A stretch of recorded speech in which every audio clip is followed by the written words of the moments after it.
Salut la Fafa, salut la Mimi, salut la famille, j'espère que tout le monde va bien. On se retrouve avant-dernière, heureusement. Ronde de Béthune.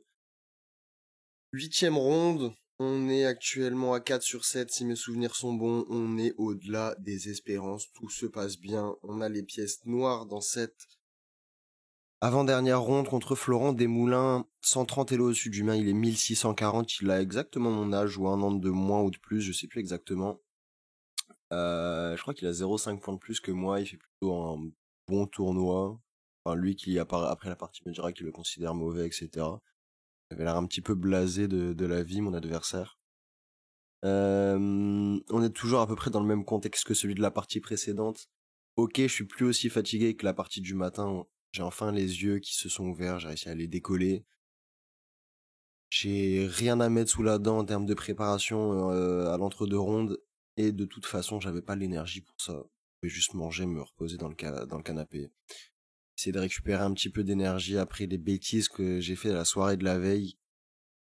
Et je vais me pointer à la partie.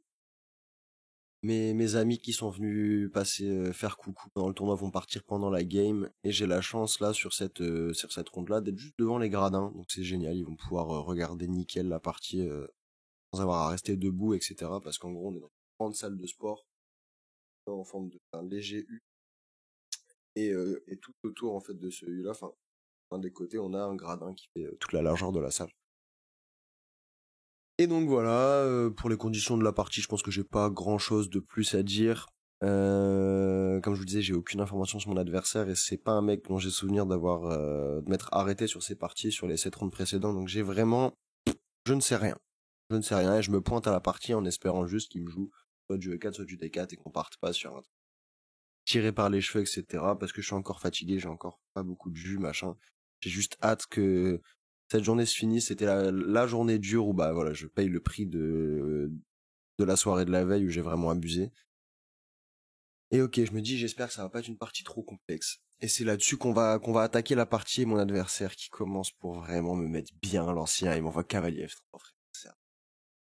L'Areti, c'est exactement l'opposé de ce que j'attendais. Je suis déjà hors théorie, voilà. GG à mon adversaire pour m'avoir mis hors théorie, donc je connais 2-3 trucs machin. Mais vas-y, putain. Ça peut transposer dans tellement de choses en fait que j'ai pas vraiment de répertoire contre cavalier F3, c'est quelque chose de complexe. Mais quelque chose qu'en soi, moi j'aimerais bien jouer justement parce que ça provoque la réaction que je viens d'avoir contre la plupart des adversaires contre qui vous allez la jouer, en particulier en partie longue. Mais ok, ça peut transposer dans pas mal de choses. Une des ouvertures, enfin une des réponses les plus connues des noirs, c'est cavalier F6, la symétrie, et on redonne la balle au blanc et on dit maintenant tu vas me dire ce que tu vas faire, mon grand. C'est pas à moi enfin c'est moi qui vais m'adapter à toi et pas l'inverse. Sauf que moi je vais décider de jouer D5 parce qu'en commençant par cavalier F3, D5 est la main réponse. Et si les blancs envoient du D4, on peut très très vite retomber dans des setups D4, D5 assez classiques où moi je peux envoyer la Slav qui est le répertoire comme vous l'avez vu dans les rondes précédentes que j'ai préparé pour Béthune et pour la suite de mon aventure en tant que joueur d'échecs. Ok. Donc là j'espère voir D4. Et non, il va m'envoyer un coup que j'ai jamais vu. Donc là tout de suite vraiment là, hop, la nouveauté théorique pour moi dans mon aventure de joueur. Je n'ai jamais vu cet ordre de coup, ça a pas l'air d'être le meilleur ordre de coup mais c'est un peu tricky, c'est ce que je me dis. J'envisage dans la partie de pousser D4 en me disant ok, s'il a pas fait de D4 lui-même et qu'il fait C4, une des faiblesses de ce coup c'est que moi-même je peux pousser mon pion, l'empêcher physiquement de pousser le sien en D4 et prendre de l'espace comme ça. Sauf que je connais pas moi ce que je veux vu que j'ai aucune XP dans les Slaves, etc. comme je vous le disais juste avant. Je veux travailler ces positions, on a encore une chance de retomber dans ces schémas-là et donc je vais décider d'envoyer C6. Il attaque mon pion du centre avec un pion de l'aile, je défends mon pion du centre avec un pion de l'aile, et s'il envoie D4 maintenant, on va transposer dans une mainline de la Slave et je serai très content. Mais mon adversaire qui décide autrement, il envoie G3, ok, il veut mettre son fou en fianchetto, on pourra toujours jouer D4, on pourra transposer dans des positions type catalane, etc. J'ai aucune XP là-dedans, personne me joue la catalane. Ouverture super intéressante que moi-même j'aimerais jouer avec les blancs. Bref, j'envoie cavalier F6. Vu qu'il joue pas trop au centre, j'aurais pas besoin de jouer avec A6 qui est le coup que je joue pas tout de suite mais au coup d'après. Parce que là on voit très bien qu'il s'éloigne un peu du centre, il va l'attaquer plus tard. Il envoie fou G2 très logique, j'envoie fou F5, je sors mon fou de case blanche avant de pousser E6 pour pas qu'il soit bloqué vu que mes pions seront sur case blanche. Il met son roi à l'abri, j'envoie E6 comme je viens de vous le dire, il envoie B3, ok, donc il veut partir pour du double fianchetto, il me laisse vraiment prendre le centre. Peut-être qu'au lieu de jouer E6 aussi rapidement, j'aurais peut-être pu commencer par cavalier BD7 pour espérer pouvoir pousser E5 en une fois et vraiment prendre le contrôle du centre qu'il me laisse. Mais moi j'ai vraiment mis la visière et me dit ok, je vais faire exactement ce que je fais contre un mec qui me joue des 4 alors que c'est pas du tout le cas. Mais ok, là au moins j'ai un peu plus d'informations sur le type de setup qu'il veut envisager. J'envoie cavalier BD7, il met son fou en fianchetto, j'envoie fou D6. J'hésite un petit peu à ce moment-là avec la case E7, mais je me dis, parce que je vois que son fou il tape ici, peut-être que je me mets en E7, mais mon cavalier est pas cloué. S'il prend, je pourrais reprendre de la dame, et ok, mon fou il tape contre un mur, ça c'est ce que je me dis pendant la partie, mais je sais pas, il est centralisé, et je me dis, pas que ça va évoluer, peut-être ce mur-là sera pas là ad vitam aeternam, mais on verra, j'ai l'impression qu'il est plus centralisé, ok. Cavalier C3 pour mon adversaire dans cette position, il a développé toutes ses pièces mineures, il a mis son roi à la horie, je vais faire de même. Et là, bon, je joue petit roc, je suis plutôt tranquille, je joue assez vite tous les coups de l'ouverture, mon adversaire également. Je sais pas trop ce qu'il va faire, je sais pas trop à quoi m'attendre dans cette position. Je me dis peut-être qu'il va vouloir jouer un setup avec E3, D3, très solide, un centre un petit peu arriéré, mais tout est double fianchetto, donc il vient découper l'échec, etc. machin. Je sais pas trop ce qu'il va faire et il m'envoie D3. Ok, putain, on va vraiment pas s'amuser dans cette partie, c'est vraiment l'inverse de ce que je voulais, ce que je vous disais au début de la partie. Là, c'est plat, il se passe pas grand chose, c'est pas très concret, faut de l'imagination, surtout quand t'as pas d'expérience comme moi dans ces positions, etc. Putain, c'est tout l'inverse de ce que je voulais. Et bref, on est là, on est content de jouer, c'est mon premier open, machin, allez, let's go, on va lui montrer.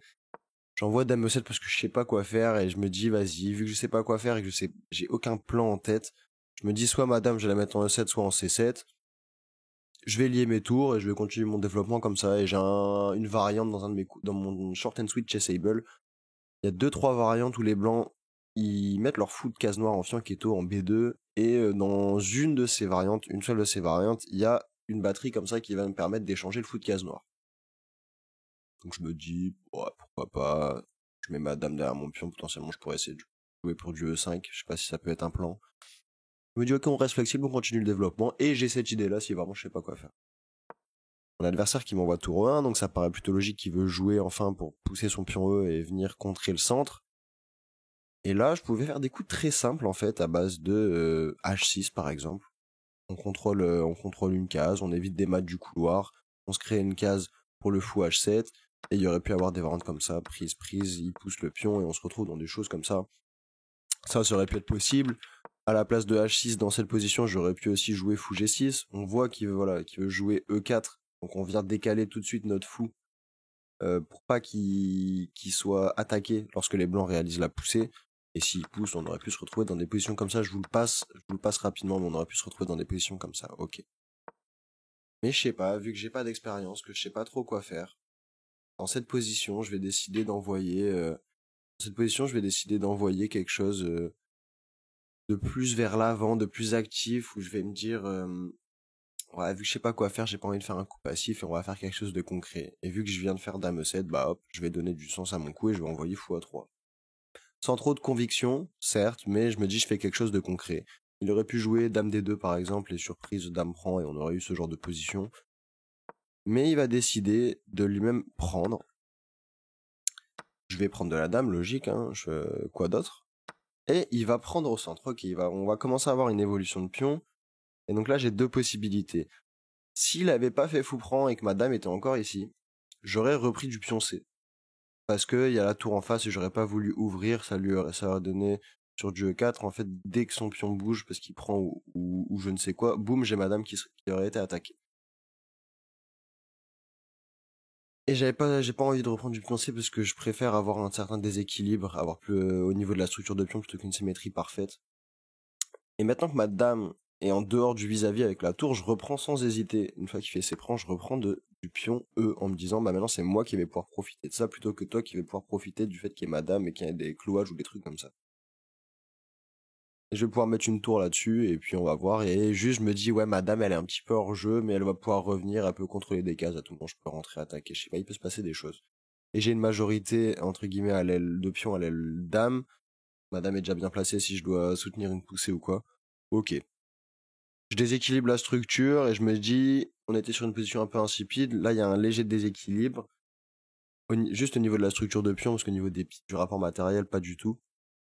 Et ok, il y a du jeu, il va commencer à se passer des choses et on le sort un peu de ce schéma-là, un peu soporifique dans lequel on était, selon moi. Il m'envoie E4, tout de suite, hop, il attaque au centre, je prends, il attaque mon fou, j'hésite un peu, et je vais venir, donc j'hésite entre fou G6, fou G4 et fou E6 ici. Et je sais plus, je m'étais dit que sur fou G4, il allait juste pousser comme ça à la limite et que il allait prendre de l'espace et récupérer mon fou, je sais pas, je me dis, ou même sa dame elle va pouvoir bouger, il y aura le cloche il pourra vite s'en débarrasser en fait, et je sais pas, j'ai pas envie d'aller vers l'avant. Puis je m'étais dit aussi si cavalier bouge, que son pion il pousse, je veux vraiment me faire enfermer le fou. C'est ce qui fait que je me résigne à jouer fou E6 et non pas fou G6 ou fou G4, parce que pour les deux mêmes raisons en fait, l'enfermement de mon fou. Je me dis fou E6, si son pion là vient à bouger, ça bloquerait la tour potentielle sur la colonne ouverte E. Mon fou est bien centralisé, ok il tape contre un mur, mais je contrôle plein de cases et je l'empêche de rentrer dans mon camp dans certaines variantes. Je joue fou E6, plutôt content. Il me fait dame C2, il lit ses tours et il vient m'empêcher de rentrer ici. Et là, j'aurais pu jouer tour FD8 ou tour AC8, me mettre en face et développer mes tours. Mais je sais pas trop quoi faire dans cette position. C'est vrai que sortir une tour, c'est tellement plus logique. Mais je vais envoyer H6.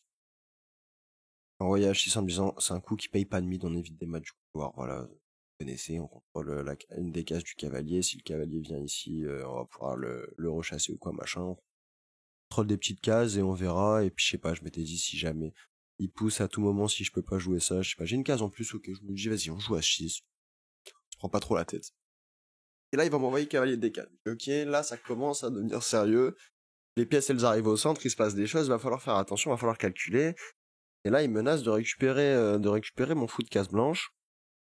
Mais ça va pas m'inquiéter plus que ça, parce que je vais avoir une petite idée dans cette position, qui je sais pas si elle est vraiment bien. Mais dans ce tournoi, j'ai la dalle. J'ai envie de gagner, j'ai envie de me battre, j'ai vraiment joué différemment de ce que je fais du jeu que je propose d'habitude depuis des années. Ça fait un peu moins de 4 ans que je joue aux échecs. Et j'ai toujours été vraiment poussi, quoi. Genre, on reste en retrait, on prend pas de risques et on joue beaucoup plus prophylactique que vers l'avant, etc. Et je préfère, le fou est ma pièce préférée, je préfère largement cette pièce-là au cavalier, etc. Machin, j'aime vraiment bien garder mes fous et genre vraiment, il y a très peu de monde où j'aurais laissé cavalier prendre. Et là, je me dis, j'ai pas trop le choix, je viens de faire fou E6, si je décale mon fou, là, il va vraiment se le faire enfermer, j'ai pas de case vers là-bas, mon cavalier, il bloque un retrait, puis j'aurais pas eu envie de ramener mon fou vers la 7ème ou la 8ème. Je dis, ok, je me résigne au fait que je doive abandonner mon fou. Et je vais jouer tour AD8, en me disant, s'il prend le fou, je vais reprendre du pion. J'aurai un pion isolé, certes. Par contre, en 2 coups, je serai passé de 2 tours qui jouent pas à 2 tours en jeu. Parce que faut imaginer, qu'il prise. En fait, c'est la partie. Je vous le montre, c'est vrai que c'est juste la partie. Donc en fait, il prend mon fou, je reprends du pion, et là au moins on voit bien que mes 2 tours, elles sont sur les colonnes ouvertes ou semi-ouvertes, qui sont qui sont les seules de l'échiquier avec cette colonne-là pour les blancs, les semi-ouvertes. Et dès que mes cavaliers bougent, peu importe le cavalier qui bouge, ça crée une découverte, etc. Et je me dis, ok, ça me donne beaucoup d'activités, ça va me donner des possibilités. Par contre, j'ai un malus à long terme avec ce pion isolé. J'ai 3 îlots de pions contre 2. Ça affaiblit un petit peu mon roi, mais ok, je me dis, ça déséquilibre encore une fois. Moi, je veux l'arnaquer, je veux le challenger, je veux y aller, quoi. Je veux finir en beauté mon tournoi. Et surtout, je sais pas, un truc qui m'excite à jouer ça, c'est qu'on partait vraiment sur cavalier F3, C4, pion machin. Je m'étais dit, oh là là, la game, elle va être horrible. Et je vais souffrir, je vais pas faire grand chose de toute la partie, ça va être lent. Et puis, il a l'air de connaître vu qu'il joue ça et tout. Et donc, quand j'ai la possibilité d'envoyer des positions comme ça m'a tout de suite donné envie. Alors que d'habitude, j'aurais été vraiment, comme je vous le disais, super frileux à l'idée de jouer ce genre de choses. Mais ok. Il m'envoie fou H3, coup que j'avais pas du tout vu quand j'ai joué cette idée. Je fais, ah putain, c'est bien joué. Il attaque ma nouvelle faiblesse, qui en plus menace d'être pris sur échec. Là, faut réagir vite. Ici, j'ai vu à l'analyse qu'on pouvait jouer cavalier E5, donner le pion sur échec. jouer roi H8 ici, le roi est en sécurité, il menace pas d'avoir d'échecs potentiels, etc. Et là, on a vraiment une super activité des pièces, en fait. On peut jouer quelque chose ici comme tour à D1 pour les blancs pour essayer de contrer. Cavalier F3, échec, fourchette, roi bouge, on récupère. Et donc, par exemple, pour éviter ce genre de choses, plutôt que tour à D1, on peut se dire peut-être roi G2, mais roi G2, on joue quand même cavalier F3, attention. Et sur roi prend F3, cavalier prend E4, échec à la découverte. Et si roi prend cavalier, dame B4, je vous montre parce que c'est beau. Roi E3, seule case, dame D4, échec. Roi E2 et tour prend F2, échec et mat. Dame prend F2 était échec et mat aussi parce qu'il y a la tour ici qui contrôle. Variante de fou, j'aurais jamais pu penser qu'on puisse mater comme ça à -5 au milieu de l'échiquier, mais c'est pour vous montrer que mon idée était pas idiote parce que ça crée ce genre de schéma en fait. Donc bel instinct de ma part, mais qui va être raté après x3. J'aurais jamais pu le voir, mais c'est-à-dire que je n'ai même pas envisagé cavalier E5. Quand on en était, voilà, le coup je vous ai montré ici, c'est cavalier E5 où on laisse le pion. Je l'ai pas envisagé parce que j'ai vu cavalier E5, prend échec. Peut-être s'il n'y avait pas eu d'échec, j'aurais considéré parce que c'est vrai qu'on menace la fourchette ici. Mais en fait, vu que il prend sur échec, j'ai complètement occulté ce coup dès que je l'ai vu. Et j'ai joué E5. J'ai dit, ok, bon, je sors. J'attaque, je sors. Et s'il veut prendre ici, moi, je vais reprendre de la tour. Et hop, je vais doubler, je vais rentrer sur la colonne ouverte et let's go. J'envoie E5, il envoie tour A, C1. Coup que je trouve un tout petit peu bizarre quand il le joue. Ici, le meilleur coup, c'était dame E7 et on va venir en fait passer sur l'aile. On rapatrie la dame qui était un peu seul tout et on va envoyer sur l'aile roi. Et après tour à C1, je comprends pas trop. Je comprends pas trop son idée. Je me dis peut-être il veut du cavalier B1 pour me chasser et pas bloquer sa tour, mais je sais pas si c'est passif. Et dans tous les cas, je me dis, ma dame est mal placée, je vais la rapatrier. Je l'envoie en B4.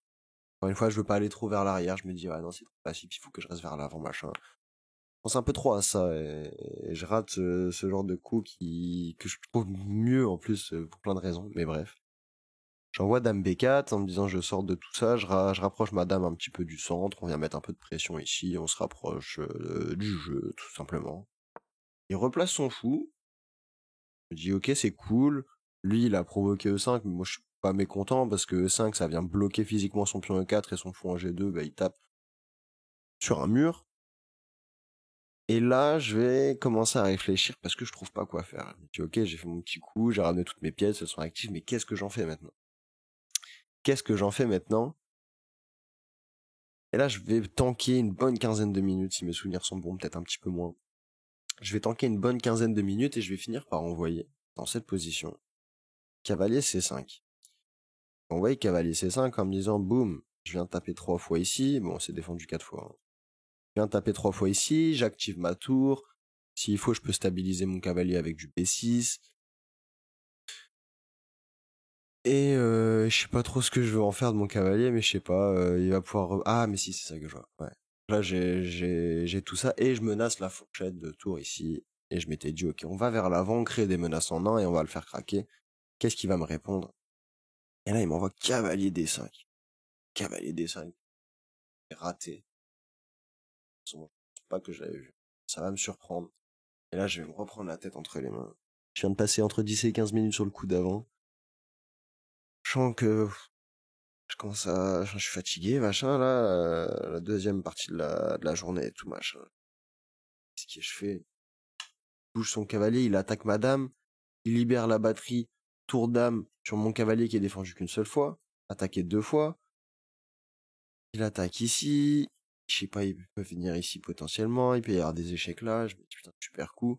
Et en fait, si je prends ici, ce que je vais faire dans la partie après avoir calculé encore une quinzaine de minutes, là, j'ai joué 2 coups en quasi 30 minutes, mais c'était nécessaire, je sentais que c'était critique. Et je vais calculer 5 coups à l'avance et je vais vous les passer parce que c'est ce qui se passe dans la partie. Ici, il me joue dame prend C5, je l'avais vu, propose l'échange des dames, j'accepte, il fait tour prend. Et là, j'avais vu dans mon calcul cavalier prend E4. Plutôt que de reprendre ici, par exemple, qui est le premier truc que j'avais calculé, je vois cavalier prend E4, attaque la tour, libère ici, et on veut pas venir abîmer notre structure de pion, il fait fou prend E4. Là, je suis un peu obligé de faire D prend E4, mais je m'étais dit, dans cette position, s'il prend ici, ça a été vu en amont, hein, 5 coups avant, s'il prend ici, je m'étais dit, j'ai tour D2. et je viens attaquer ce pion, et attaquer ce pion, menacer de rentrer avec les deux sur la colonne, et il y a aucun monde où je perds ça, et je suis même sûrement un peu mieux. Si il prend ici, il a un pion d'avance, mais je récupère mon pion d'avance avec une activité bien plus importante que la sienne, et si on se retrouve dans des positions comme ça, bah, je sais pas ce qu'il peut faire ici, je sais pas, disons ça, je peux juste prendre, il prend, et là, j'ai à minima nul avec des schémas de répétition ici, je pense, mais c'est sûr que je perds pas. Et je m'étais dit, j'ai vu des positions comme ça, je m'étais dit, ok, pas mal. T'as pas préparé les finales avant de venir, mais ok, c'est cool de voir ça, t'as pris le temps, tu l'as vu en amont, c'est bien. Sauf qu'il va jouer ici un coup plutôt logique, que j'avais vu aussi, mais que je m'étais dit, c'est pas très grave parce que passif, il va envoyer tour 2. Et ça, c'est... Là, dans mon calcul, je m'étais arrêté là, et je m'étais dit, ok, ça, je suis à +1. S'il joue un coup passif comme ça, moi je peux m'activer en lui laissant le temps d'en récupérer un, mais ça va me laisser le temps justement de m'activer et je sais que je vais pas perdre, quoi. La plupart des finales de tour sont nulles, etc. C'est bien connu. Mais bon, à notre niveau, tout est possible. Mais ok. Il m'envoie tour 2, je réfléchis. Ok. Je peux pas venir défendre ce pion-là. Si je défends ce pion-là, il va venir prendre là, je me suis pas vraiment activé, j'ai l'impression. Je regarde l'échec, je me dis ça centralise son roi et moi je gagne pas grand-chose. Je peux même pas venir ici parce qu'il protège déjà toute la seconde rangée. Ah merde, peut-être que j'aurais dû aller un ou deux coups plus loin parce que là il tient bien tout et je sais pas, j'ai l'impression que je peux pas progresser. Et je vais me dire, j'ai des pions doublés ici, ça ne dérange pas d'en rendre un, mais je vais essayer de m'accrocher un peu aux pions parce que je vais voir tour F5 que je vais jouer dans la partie. Et je vais me dire, je vais jouer tour F5, je vais tenir ce pion. Encore une fois, s'il prend ici, c'est la même idée, je veux rentrer. Et je préfère lui laisser lui parce que cette tour-là est plus forte que celle-là. Celle-là, elle m'empêche vraiment de rentrer, alors que celle-ci, bon, ok, elle menace ce pion-là, mais c'est à peu près tout, elle menace rien d'autre dans mon camp et elle m'empêche pas, elle a pas un rôle défensif. Et là, il va envoyer tour C7, il menace de prendre le pion, etc. Je fais, putain, il va m'arnaquer, c'est lui qui va finir par s'activer et tout. Donc j'envoie tour F7, maintenant qu'il attaque plus le pion, je viens défendre. S'il prend, moi je centralise mon roi, j'ai toujours un pion de plus, s'il prend, je vais pouvoir rentrer, machin. Ok, je veux pas la perdre, let's go. Il envoie tour C4, double attaque ici, je ne peux plus défendre mon pion, il est pas défendu une seule fois, je peux pas le défendre deux fois en un coup. Donc j'envoie tour D4. Je me dis, je peux peut-être la tenir comme ça, s'il prend, je vais reprendre du pion, et je vais avoir un pion passé, et s'il prend, j'aurai le temps de mettre ma tour derrière, et c'est ce qui se passe dans la partie. Je suis ok. Et quand je le vois prendre, je commence à m'exciter un peu, je me dis ok, je vais avoir un pion passé à 3 cases de dame, je prends, il prend, je fais tour D7 tempo, les pions passés doivent être poussés, et les tours sont derrière les pions passés pour les aider à avancer. Je me dis let's go, je le tiens en fait. Doucement mais sûrement ça va passer. Il envoie tour E2, il recule, j'envoie roi F7, je centralise mon roi, il envoie roi G2 pareil, j'envoie roi F6, je monte le roi, je monte la position, il envoie F4. Je fais ah putain, ok. J'envoie H5, je veux l'empêcher de prendre de l'espace ici.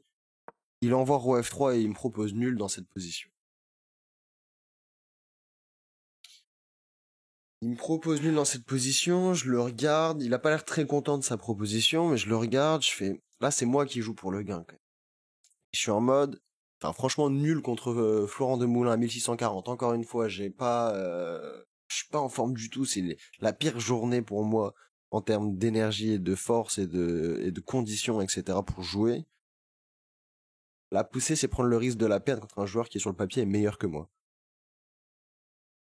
Et à aucun moment j'ai eu l'impression qu'il a fait une erreur ou quoi. Je me suis dit ok, bon c'est plus son choix d'ouverture que des erreurs de jeu qui ont fait qu'il a pas réussi à obtenir quelque chose avec les blancs contre moi. Mais en même temps, je sais pas, je me dis, il y a que moi qui ai du jeu, genre je peux difficilement la perdre. Et je vais prendre le choix risqué de me dire peut-être que je suis gagnant parce que j'étais pas sûr que ce soit nul en fait. Et je vais envoyer roi F5, je me dis je prends l'opposition. Sauf que j'avais pas vu le coup très logique. Tour E5, je peux pas aller vers l'avant, il contrôle.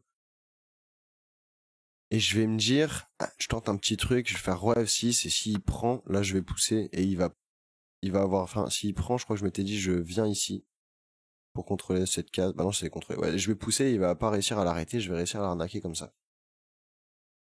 Donc je tente 3F6 pour l'appâter en mode, bah regarde, j'ai un pion gratuit, prends-le, vas-y. Sauf qu'il va jouer tour E2, il va revenir.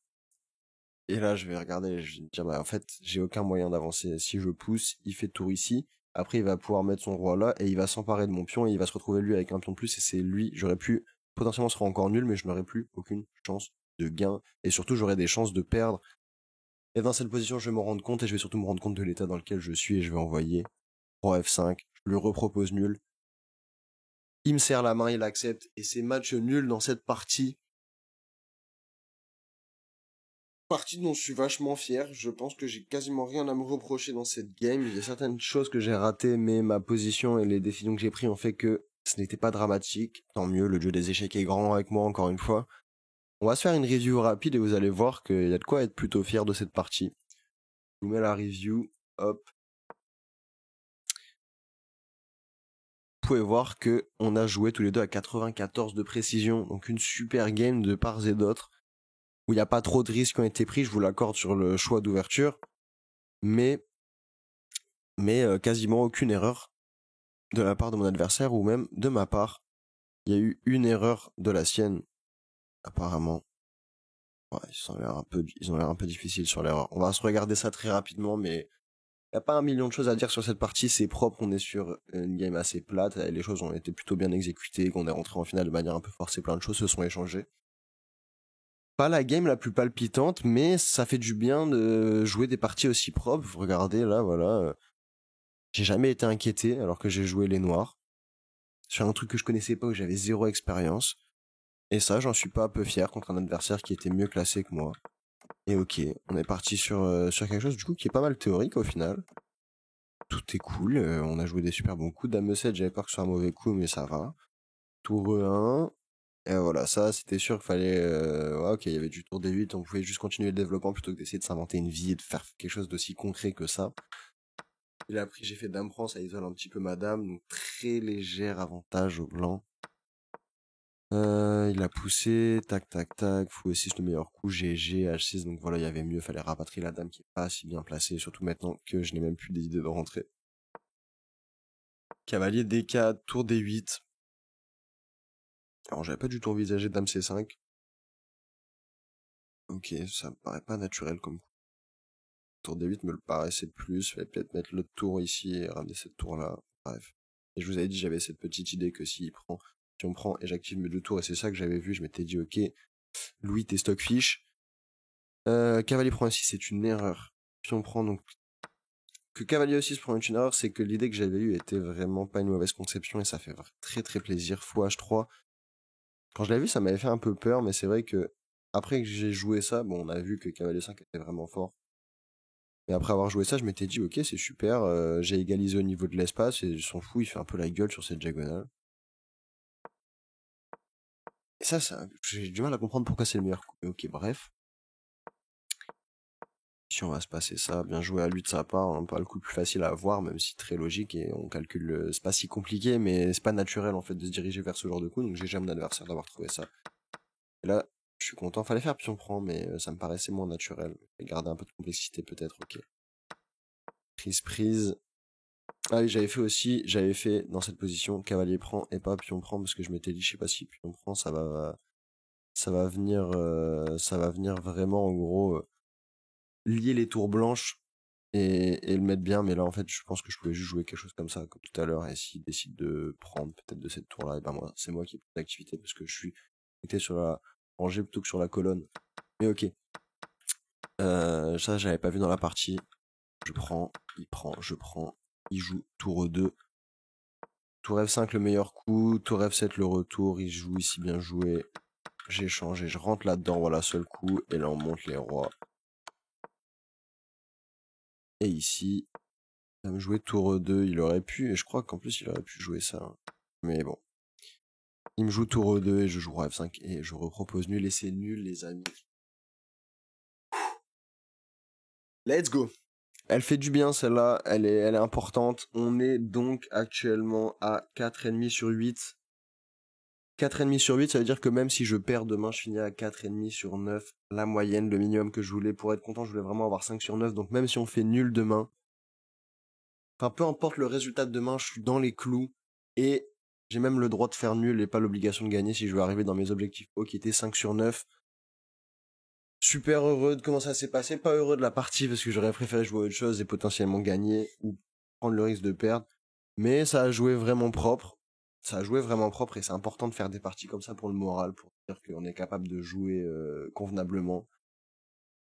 Et c'est sur cet état d'esprit, sur ce score, sur enfin le moment d'aller se reposer après les péripéties de la veille et de la journée, pour la dernière ronde de demain de mon premier Open, en espérant débrief une victoire pour la dernière ronde, histoire de finir sur les chapeaux de roue. Voilà, je pense qu'on peut s'arrêter là, on va pas faire durer la vidéo plus longtemps. Merci beaucoup pour l'accueil en vrai des vidéos, parce que la dernière vidéo que j'ai postée au moment où je tourne cette vidéo, donc l'avant-dernière vidéo en ligne, a dépassé les 500 vues. La vidéo la plus vue de la chaîne était à 160 avant ça. Elle a dépassé toutes les autres en 24 heures. C'est incroyable, je sais pas d'où ça sort, c'est peut-être, je sais pas, peut-être voir des gosses jouer et faire des sacrifices et tout, ça attire un peu plus. Mais je sais pas, mais en tout cas, merci beaucoup pour l'accueil sur les vidéos, ça me fait super plaisir. Si ça vous plaît, n'hésitez pas à liker, vous abonner, commenter, vous connaissez. Sur ce, je vous fais des bisous et je vous dis à dans 3 jours pour la dernière ronde de Béthune ainsi qu'un petit bilan de mon premier Open, mon premier tournoi et la première série de vidéos sur la chaîne. Encore un grand merci, je vous fais des bisous. Ciao ciao.